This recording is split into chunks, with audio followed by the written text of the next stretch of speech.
Hello, hello, and welcome to episode 70 of The Wonder of Stuff, broadcast live on, well, possibly Google Hangouts on air, but also perhaps YouTube Live, whichever one that I seem to be on tonight.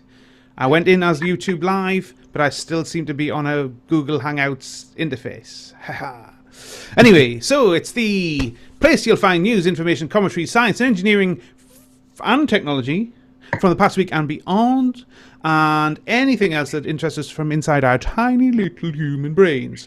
As ever, my name is John Gardner, and to help us out on this journey to knowledge, let me introduce one of my colleagues this week. Yes, it's a double header. Ross Davidson, say hello, chap. Hello, chap. Jolly good. Yes, more people. Well, you see, so this week, I keep hitting this microphone stand. Right. So this week, we were supposed to have a guest. And I promised it at the end of the last episode, and I shamed him into it, and he agreed to do it, but no guest. So and no Richard. We should probably point out we haven't killed him. He's just busy.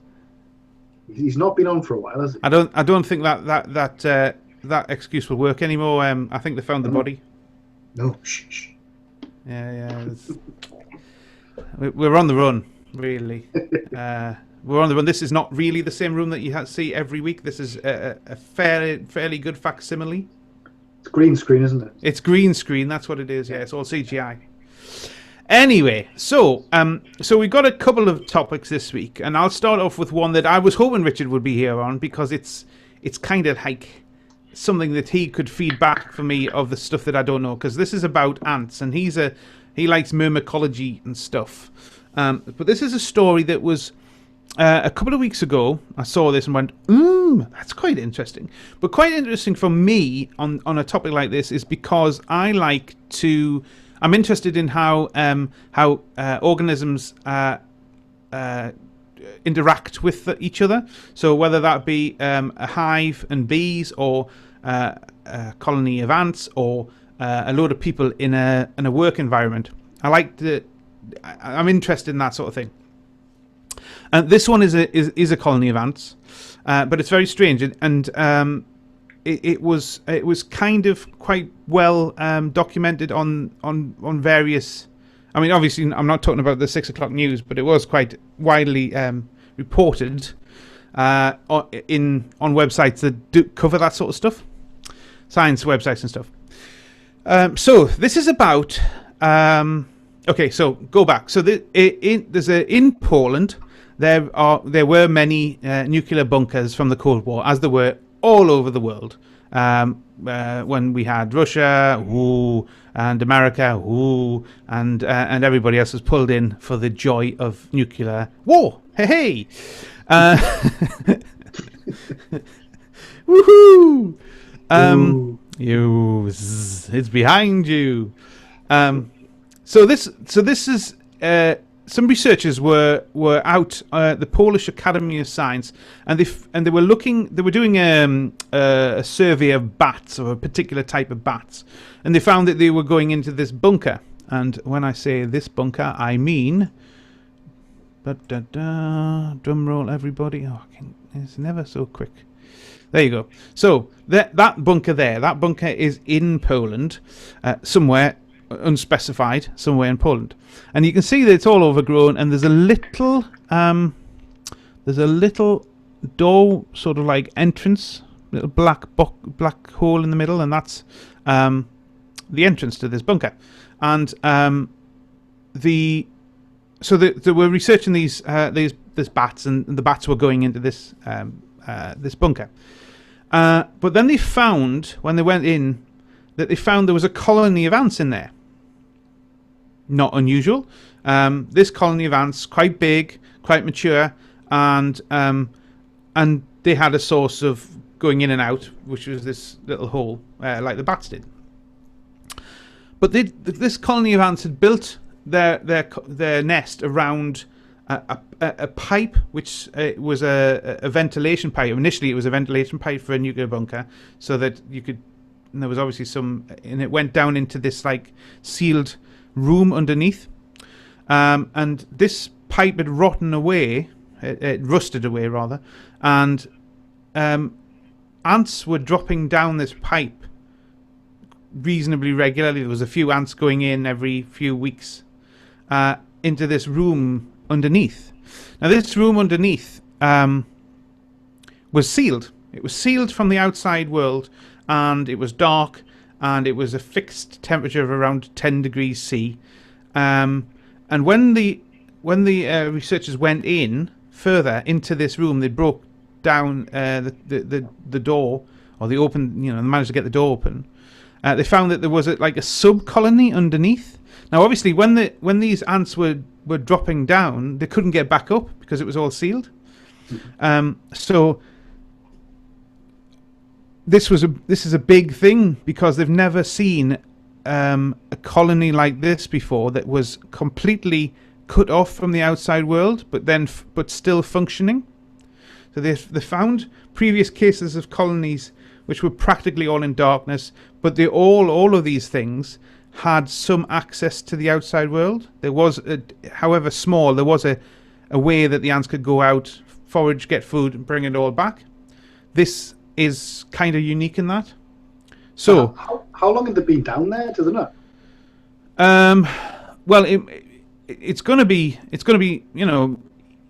a long time. It's going to be many years. I mean, this colony was found initially in 2013, and they went back in 2015, and they found that the nest that they disturbed when they'd gone in with their size 10 boots, they'd actually rebuilt the nest, so it was actually a functioning. They could tell that it was a functioning colony, but they also found that the ants that they checked on in 2015 were not only still there, but they were surviving and increasing in numbers. So they reckon that there's about several 100,000 workers that have dropped down this pipe, or pretty much close to 1 million, to be honest. So the thing is, right? So this is really quite a small room. It's like a 2.3 meter high room with a base area of 3 meters by 1.2 meters, and they had this earth mound that had dropped down. And I'll show you this other picture. Yes, this is the actual colony. You'll see that there's a lot of dead ants around the side. All of these around the side are all dead, because it's a kind of, it must have been like a concrete or certainly a non-organic base. So normally these ants would just decompose into the material, the ground material, whether that be soil or bark or whatever. So but they obviously can't in this situation. So there's all these dead ants, and basically the fact is that there was no reproduction going on. So they didn't find any. They searched for larvae or pupae or empty cocoons or queens, and they found there was nothing. So there was no male offspring either. So that it was just workers, and they deduced from all this that there was because there was a constant influx of newly fallen ants coming through this pipe all the time, that was keeping a colony going. So what did they eat down there? Like, there'd be no sort of organic material? I don't know. Well, one would presume. Or did they just eat dead ants? Well, it might be that. That was the only way they could get their protein, was from the carcasses of the dead ants. But they don't know. I mean, it wasn't specifically said, but that was one of the first things I was trying to look for. Yeah. How did they survive? So is it technically a colony if it's not like self-sustaining then? Because it sounds like it's not. You know what I mean? It's if there's a this is what they said. They said superficially it looks like a colony, because there's a mound and there's workers teeming on the surface of the mound. But they reckon it's more like just an example of a survival of a large amount of workers trapped within a hostile environment. So there's no ample supply of food. It's constantly low temperature. So they reckon that it's probably more to do with like ants keep dropping in, they survive for a bit and then die, and then more ants keep coming in. And you're telling me these scientists who discovered this, they've sealed it back up again? Yeah, Seems a bit harsh. That's a bit harsh. That's what they said. But then again, they can't. I guess they can't. They can't be seen to affect the process. They're just observing. Yeah. It's like when all these camera crews go out on a sort of like hole on the wall documentaries, or they go out into the bush and you see a lion being shot, or a lion being attacking like a lion cub or something like that. Yeah. They are there just solely to observe, and they can't interact. They can't help it out. I guess this is what they're trying to do now. They're trying to see how this could possibly be sustainable, and it's been there for at least 3 years, because they went back in founded in 2013, went back in 2015, went back again this year. Mm-hmm. So it is obviously there's something going on. Mm-hmm. It may be that it is quite simple as new ones are coming in, dropping through the pipe. They're surviving, then they're dying, and that's it. There doesn't seem to be any reproduction down in the bottom half of this colony, so they don't. It's a bizarre one. Yeah. But it was quite interesting for me, because it was. This is a man-made structure that was sealed off after the Cold War, and is there any sort of like background radiation there? Like, is this why it's at a constant temperature of 10 no, degrees? I think it's just because it's concrete and it's sealed. Rather than rather than a missile silo or something. Yeah, no. It was it was meant to protect you from that. So I presume there'd be a lot of lead lining around it. Of some sort. But an interesting story nevertheless. So I thought I'd just there's no other follow up. I think this was it was published in a scientific journal this year, so that's why it was in the news. So are they gonna like just go back every year and see if it's like, it doesn't look like a very big space, so I imagine there'll be a sort of a certain level of ants that can survive in there. Yeah, well, it's only like 3 by 1.2 meter, which is not very big at all, and 2.3 meters high. So it's only a small, like you say, a small case. But yes, they are going to use it as a research lab now, I guess. I wouldn't have liked to be the person that first walked in there and then turned on his torch and realised it's in this tiny room with ants everywhere. It's kind of that. It's not a scene in Indiana Jones. Oh, that's rats, though, isn't it? Yeah. Yes, interesting. So, just one. I'm sure Richard could have told us a lot more about it, and indeed corrected me on all my assumptions. But he's not here, so then I'll just assume away. It hasn't stopped us in the past. Well, that's drawing the line under the mimicology segment for the show, and now we're going to go into space. Well, we're not actually going to go into space, but we're not going to go into space. We're going to go into looking at space. Looking at space, yeah. So basically, this is something about the world's biggest telescope. Technically, the world's biggest radio telescope. Now, radio telescopes, there's a famous one, which is the Arecibo Observatory, which you'll know about, which is in Puerto Rico. And that is this one here, which no doubt you'll have seen before, because it's actually appeared in a couple of films. There's been a lot of people who have stood on the right at the centre of the parabola.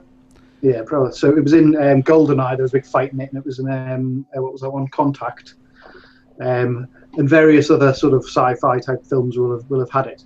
Now this has been the largest radio telescope for quite a long time. This was actually built in the 60s.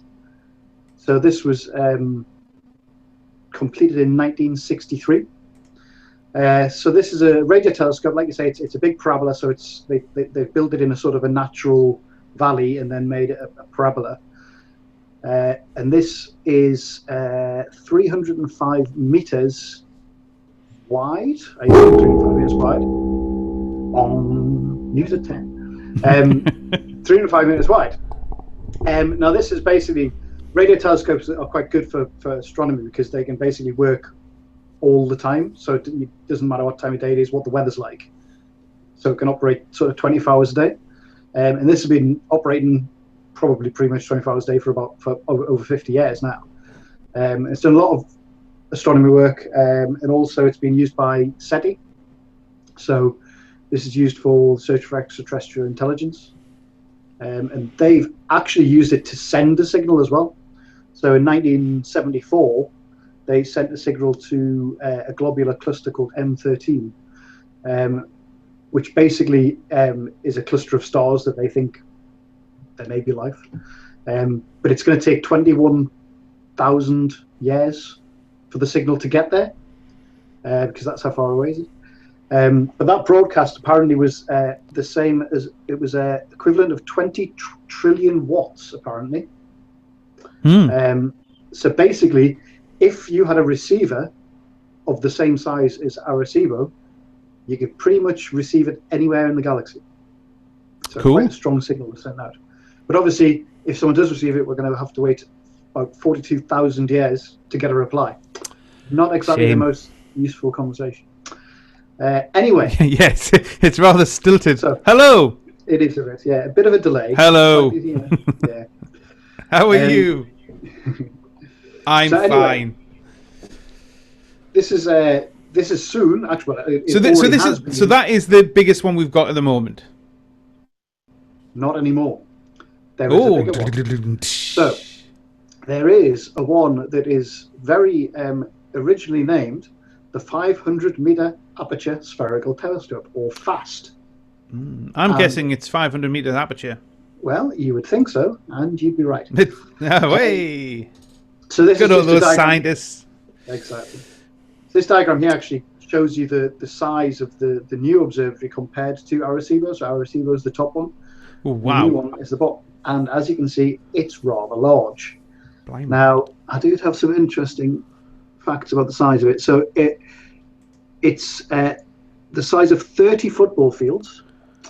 And one of the scientists that worked on building it had a great analogy for how big it is, which was, if you filled it completely full of wine, there would be enough wine to give 5 bottles to all 7 billion people on Earth.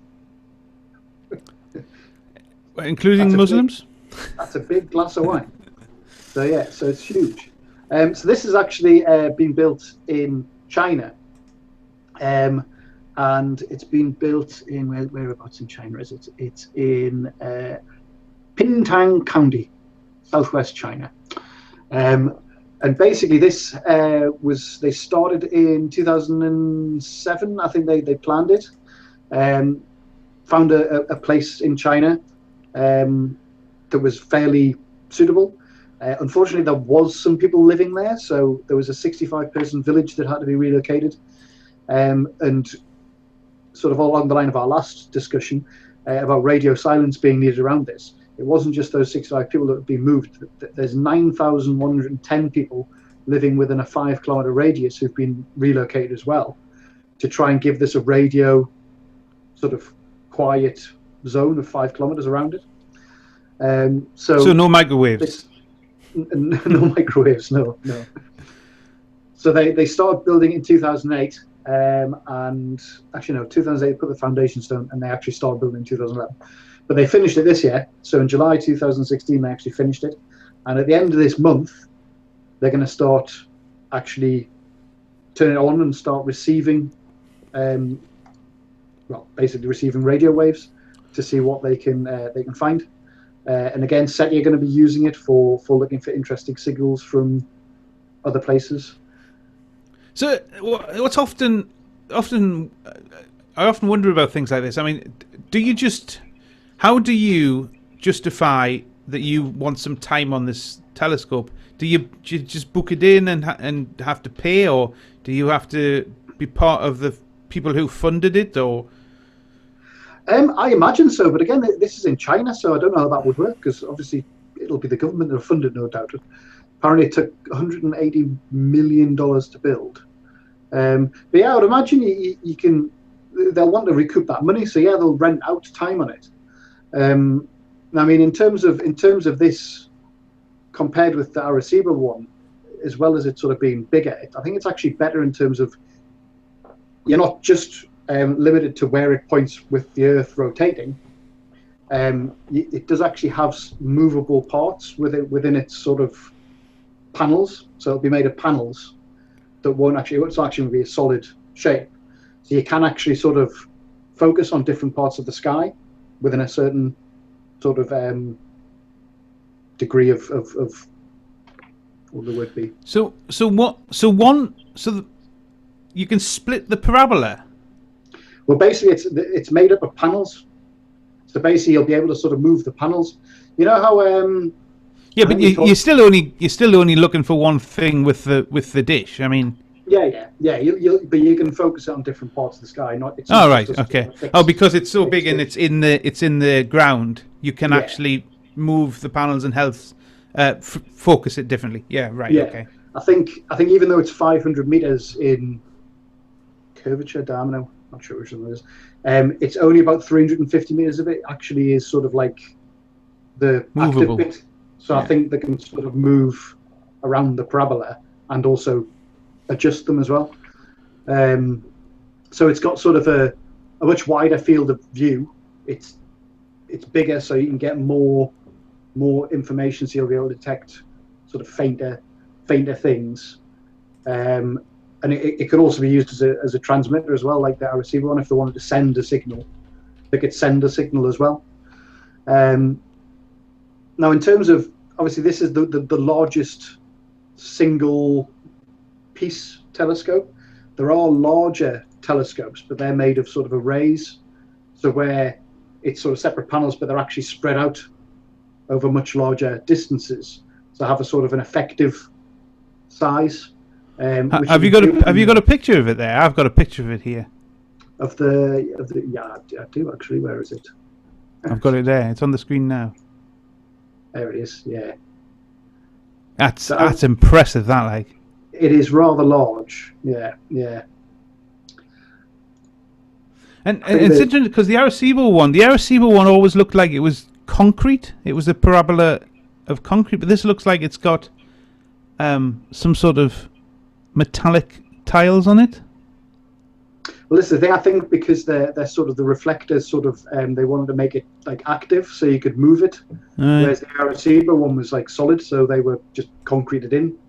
I think is the difference. Wow. So these are active, so there will be panels.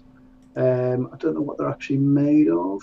It's made of 4,450 triangular panels.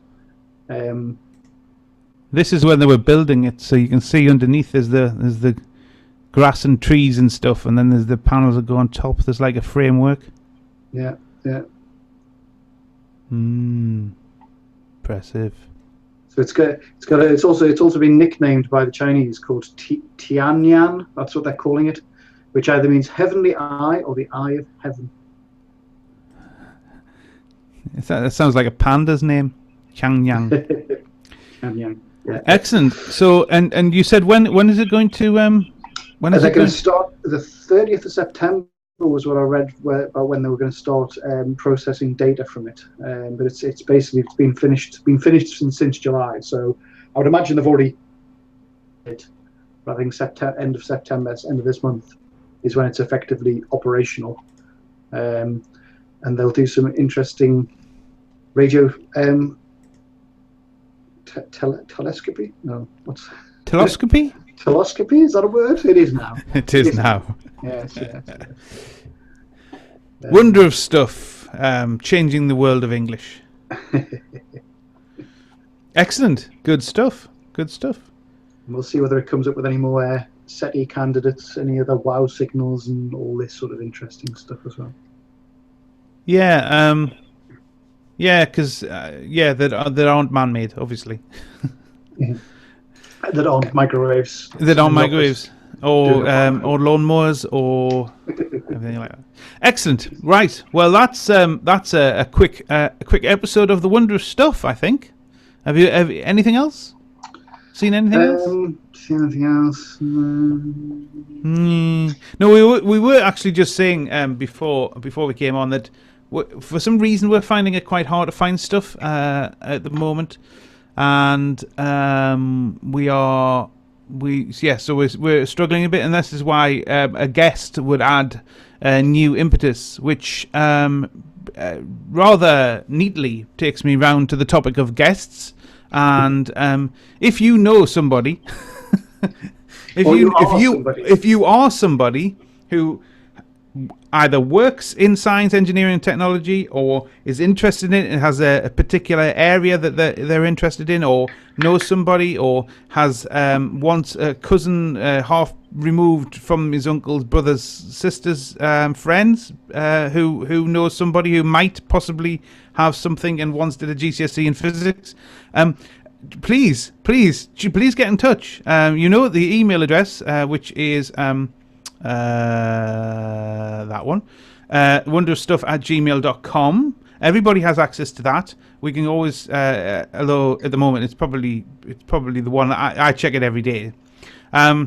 But we will have we will get your email, is what I'm trying to say. You can use the Twitter handle if you want to do a direct message to us, or post on our Twitter feed, or blah blah blah blah blah blah blah. And obviously we've got the website, which has got all the archive of stuff. But we really are interested in other people's views and other people's things that they are interested in, or and they might be thinking, I do this, I'm a thermonuclear chemist, but it's a bit boring. They won't want to hear that. Well, guess what? We probably do. So please get in touch, and we hope you give us a new lease of life for something else to talk about, other than ants in space, or something else, or cars that are running off hydrogen fuel cells, for instance. I mean, these are all interesting topics, but we've done them a few times. So we're looking for something else. I mean, the ones that have happened in the past. We had somebody talk about blood. He was a genuine scientist in the NHS who did all your blood samples when you gave blood. That was an interesting one. Not something we knew much about. Knew a lot more at the end of it. We had Andy David on, who was obviously from the River Simple project. Really good. Entirely new thing about hydrogen cars, electric distribution within, and the software for that in the car. All of these things are good, and if you have something, that we've not talked about before, that's even better. So enough of my rambling. I'll leave it to you to ruminate and cogitate and come up with a reason why you would like to be on the show. If even if you are like a PhD student and you've got a thesis that is coming out and you want to talk about that, excellent. We're fine with that. Great. Come on, bring it on. So, but that's probably where we'll leave it this week. So until the next time, wherever that may be, because as you probably guessed, we're getting a little bit staggered with these things now. It used to be once a week, then we made it once every 2 weeks, and yeah, we kind of might get one in a month now. So that episode 70 is this one. God knows when episode 80 will be. John, there's people who just do this sort of thing every night. How do they do it? How do they find things to talk about? They get paid. Yeah, that's true, actually. And they get paid, and they can afford to do research during the day. Yeah, you're right. And quite frankly, if I got paid doing this, I would be doing research during the day as well. Yeah, that's true. Anyway, so if there's anyone out there who'd like to pay us to do this, well, now there is an alternative. If you think these ramblings are worth some money, you're mad. But anyway, we'll gladly take your insane cash from you. Actually, we should start a Patreon channel up. A what? Patreon. Patreon. Yeah, Never heard. Patreon is a website where many people who do podcasts and vodcasts and people like it can pay like a couple of pounds or dollars a month to keep it going. And it's surprising some of the ones who I view regularly, who don't have a huge amount of regular viewers, you know, a few hundred maybe. I mean, more than us, obviously, but you know, we have a regular audience of next door's cat, but they have a Patreon channel, and you go there and you say, I'll give £2 a month to keep this going. But they have enough to make it worthwhile. Some of them have even given up their job to do it full time. Yeah. So it's interesting. I mean, you know, Robert Llewellyn's Fully Charged has got a Patreon channel, so he can afford to spend more money on making the better channel. Surely he can afford it anyway, don't he? No, because he's got a Tesla car to pay off, which, according to him, is absolutely crucifying him financially. So stuff like that. So you know, that's something that we might consider, but we'd only consider that if we genuinely had the content to continue with, and we had the time or the inclination to continue and spend time researching it. You know, we don't want to, you know, if we decided to go down that route, we wouldn't want to shortchange anybody. But so keep tuned to the various the website, for instance, wonderstuff.com, and the Twitter feed, and just see when our next one is, and please watch it. Actually, to be honest, it would be I got some stats from our S3 bucket, which is where we have all the MP3s for the audio feed, and we're getting about 30 to 40 individual impressions for each of the MP3 feeds. So I was just going on the video, but of course anybody who's got a pure internet radio can actually listen to us via their Pure Connect service. So and so we are getting more than I thought we were getting if I was just looking at the YouTube. Mm-hmm. So someone's watching. Well, somebody's listening. Listening. Oh, yeah. That's the thing. That's the thing. Can you tell if any of them are repeat listeners? No, I can't really, because it's not an authenticated service. Right. Yeah. So I could tell you the IP addresses, but that obviously, if you're in a big ISP, you might get that one allocated to somebody else.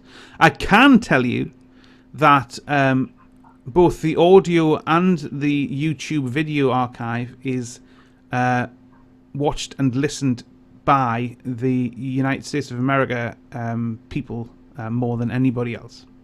American, you mean? Yes. The United States of America people. That's what you've just put them all off now. The personages from the United States of America. So yeah, hello out there. I must remember to spell colour wrong going forward. And that's it. That's our USA audience gone. So a cozy little two people again. A cozy little two people next week, next month, next episode, whatever. Rambling now. Gonna sign off. Yeah. Say bye-bye, everybody. Bye-bye. Bye-bye.